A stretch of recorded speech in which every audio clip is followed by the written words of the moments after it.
So I have my instant communication device in my hand here, and I've got my democracy operating system installed. Let's see here. Bill C-51. Do you want the government secret police to be able to tap your phone and without a warrant and read your emails? How am I going to vote on that? Okay, I registered my vote. Oh, here's another one. Outgoing Prime Minister of Canada awarded an $85 million contract to a party insider without going through an open bidding process. Do you want to start a criminal investigation? Okay, I'll vote on that. Do you want GMOs labeled in Canada? 60 other countries label GMOs. Do you want that done in Canada? This is what a democracy operating system does. It gives you ongoing input into any of the Government of Canada legislation, bills, issues of the day. It actually allows you to participate in the debate. Your elected representative becomes your employee under this system. And so if your riding is voting on an issue, what his mandate is to follow through on that. Now, if he doesn't follow through on it, if he's acting against the wishes of the Canadians in that riding, then you can fire him. And if he's doing a good job, you just keep him on and he's got his job. So instead of working for a political party, your elected representative, well, now your employee basically, is working for you. And that's a major and fundamental switch in the Canadian so-called democratic system. So a democracy operating system is just that. Software that allows you to participate in democracy 24 hours a day, 7 days a week if you want. Democracy operating system puts control of your government into the hands of the people, where if you think about a democracy, that's where it's supposed to be. No more elections costing hundreds of millions of dollars. No more kicking one party out and putting another one in. And really, when you think about the amount of taxes that you're paying, there's nowhere else in your life that you would sign over 42% of your income and not expect to have some input into how it's being used.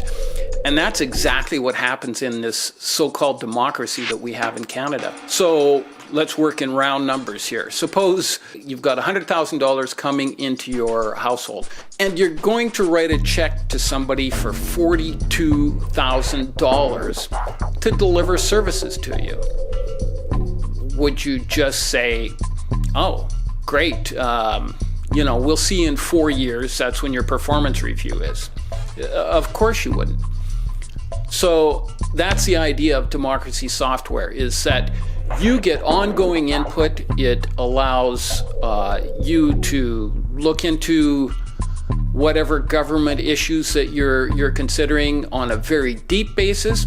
You can assign your vote to somebody else that you trust. It's the operating system for democracy for the 21st century, which is the age of instant communications.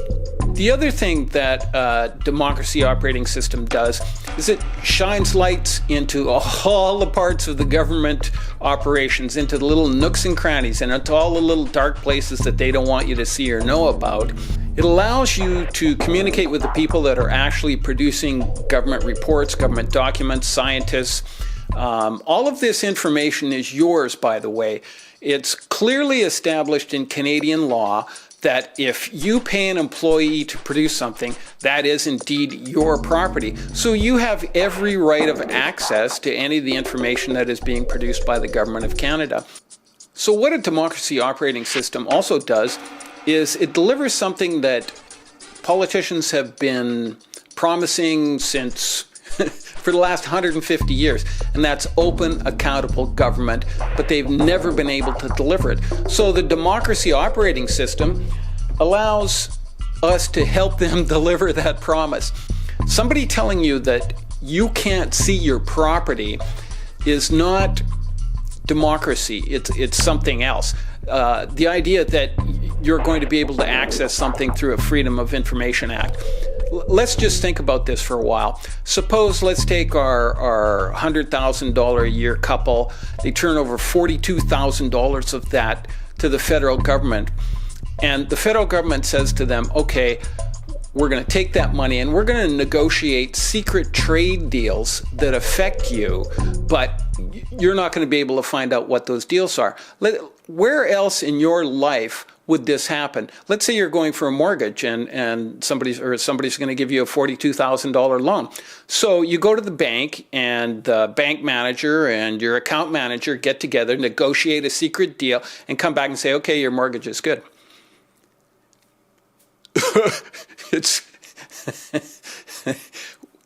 Where else would this happen in your life? You go to the car dealership, you're going to buy a $42,000 car. So your salesman, your representative, your salesman goes to the sales manager and says, oh, yeah, we'll be right back. They come back and say, congratulations, you now own your car. It's fundamentally ridiculous. And just while we're on the topic, a trade deal negotiated in secret is not binding on you.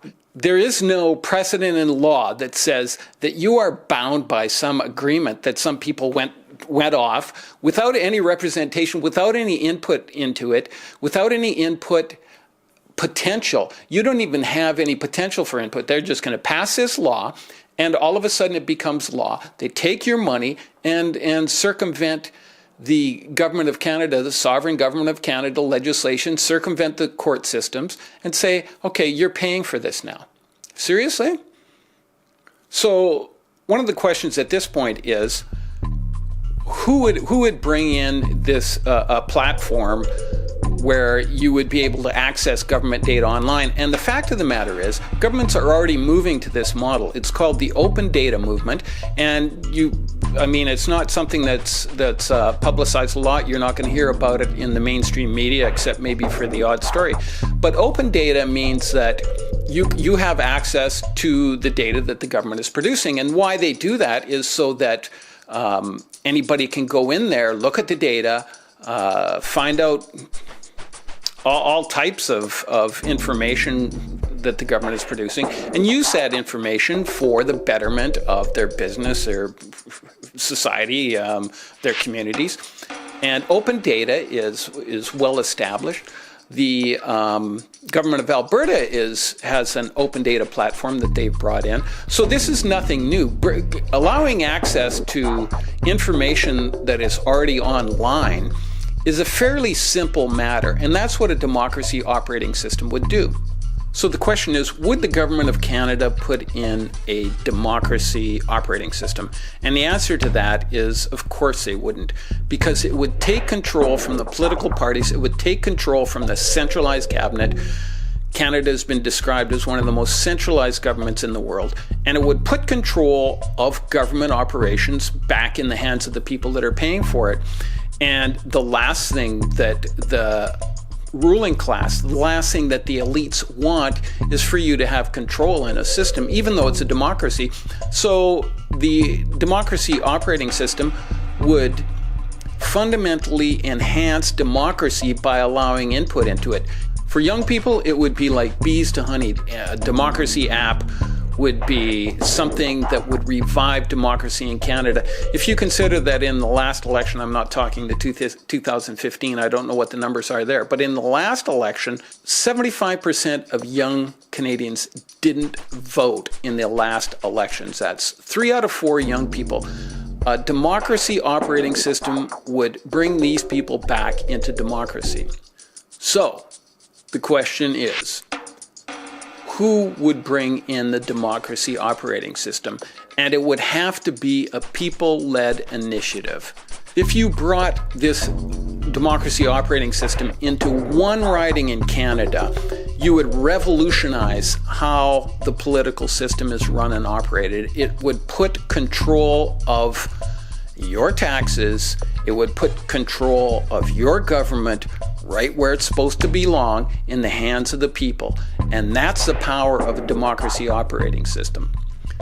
And the nice thing of it is that the software is open source. It's free software, it's readily available. There are several versions of democracy operating systems out there. It would be a question of finding one progressive riding in Canada. And once people realized that they could take control of how their tax dollars are spent, take control of the issues that are going on in Canada, we could stop this farce of a democracy that we find ourselves living in. I'm Alan Finney, and thanks for watching.